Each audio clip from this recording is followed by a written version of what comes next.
दोन मित्र एकाच शहरात राहतात. एकमेकांच्या शेजारी-शेजारी. एकाच कॉलेजमध्ये शिकलेले आणि त्यांची नोकरीही त्याच शहरात.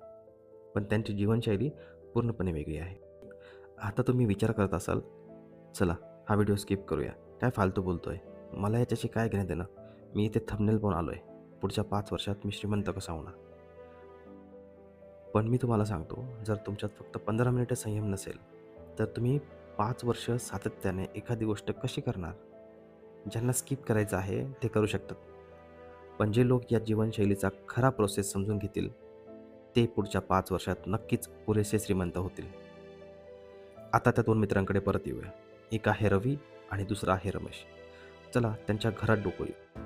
रवीचं घर गॅजेट्स आणि महागड्या वस्तूंनी भरलेलं आहे, ज्या गेल्या काही महिन्यांपासून वापरल्याच गेल्या नाहीत. मोठा सिनेमा हॉल आहे, मोठं बेड आहे, पण त्यातील फक्त 1/3 भाग तो वापरतो.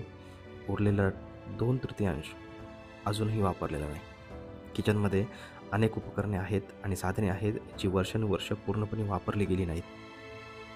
कपाट कपड्यांनी पूर्णपणे भरलेलं आहे आणि त्यातील 50% कपडे वर्षातून फक्त एकदाच वापरले जातात.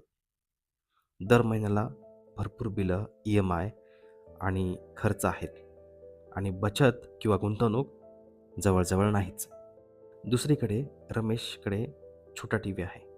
किचनमधील साधने तो नियमितपणे वापरतो. छोटं बेड आहे आणि त्याच्यासाठी पुरेसं आहे. त्याच्या कपाटात कमी पण दर्जेदार कपडे आहेत, जे तो नियमित वापरतो. त्याच्याकडे कोणतीही मोठी बिलं नाहीत, जास्त खर्च नाही. त्याने 1 वर्षासाठी पुरेसा आपत्कालीन निधीही तयार केला आहे आणि गेल्या काही वर्षात कमावलेल्या पैशांपैकी जवळपास 50 ते 60% बचत व गुंतवणूक केली आहे. लवकरच तो नोकरीतून मुक्त होईल आणि त्याच्या गुंतवणुकीतून मिळणारा परतावा त्याला आनंदी जीवन जगण्यासाठी पुरेसा असेल. आता मी हे तुम्हाला का सांगतोय?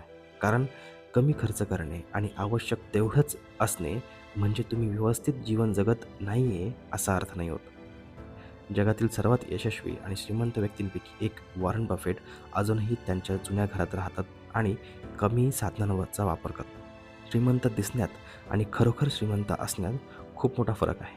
आजकाल लोक श्रीमंत दिसण्याच्या शर्यतीत आहेत, कारण खरोखर श्रीमंत होण्यासाठी वेळ लागतो आणि लोकांकडे थांबण्याचा संयम नाही आहे, जसं सुरुवातीला व्हिडिओ स्किप करण्याकडे नव्हता. आता मी तुम्हाला पुढच्या 5 वर्षात श्रीमंत होण्यासाठी 5 सोपे नियम सांगतो. पण तुम्हाला स्वतःशी पूर्णपणे प्रामाणिक राहावं लागेल आणि साध्या गोष्टी दीर्घकाळ सातत्याने करण्याइतका संयम ठेवावा लागेल. कारण सातत्य सोपं नसतं. त्यासाठी दररोज निर्धार आणि प्रयत्न लागतात.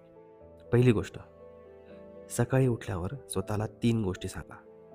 तुमच्या बँक खात्यात किती पैसे आहेत, तुमच्यावर किती कर्ज आहे आणि तुमच्या गुंतवणूक खात्यात किती गुंतवणूक आहे. आता तुम्ही विचाराल, बस इतकंच? काय फालतूपणा आहे? हे तर मला आधीच माहिती होतं. पण विश्वास ठेवा माझा, तुम्हाला खरंच माहिती नाही आहे. जेव्हा तुम्ही दररोज सकाळी स्वतःला या गोष्टी आठवण करून द्याल, तेव्हा दिवसभर त्या तुमच्या लक्षात राहतील आणि तुम्ही बाहेरचं अनावश्यक खाणं, मित्रांसोबतच्या पार्ट्या आणि इतर अतिरिक्त खर्च टाळाल. तो अतिरिक्त पैसा कर्ज फेडण्यासाठी किंवा गुंतवणुकीसाठी वापरला जाईल. दुसरी गोष्ट, नेहमी विचार करा की गोष्टी कशा काम करतात. पैसा एका व्यक्तीकडून दुसऱ्या व्यक्तीकडे कसा प्रवाहित होतो. नेहमी एखाद्या आयडियाचा विचार करा. जर तुम्हाला वाटत असेल की तुमची समस्या म्हणजे तुमच्याकडे पैसा नाही आहे, तर तुम्ही चुकीचे आहात. खरी समस्या म्हणजे पैसा कसा कमवायचा याची कल्पना तुमच्याकडे नाही. जर तुम्ही ही समस्या सोडवली, तर पैसा आपोआप तुमच्याकडे येईल, जरी तुम्ही त्याच्यापासून पळून जाण्याचा प्रयत्न केला तरी.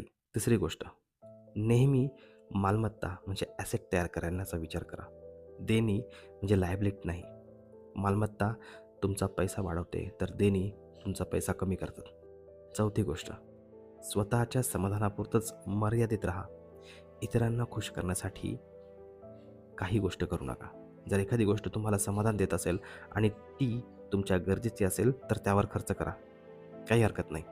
पण जर तुम्ही फक्त इतरांकडे आहे म्हणून खर्च करत असाल, तर त्यावर एकही पैसा खर्च करू नका. नेहमी स्वतःला उंचावण्याचा विचार करा. आपल्या व्यवसायाबद्दल नवीन गोष्टी शिका. आपल्या क्षेत्रात काम करणाऱ्या प्रत्येकापेक्षा एक पाऊल पुढे राहा.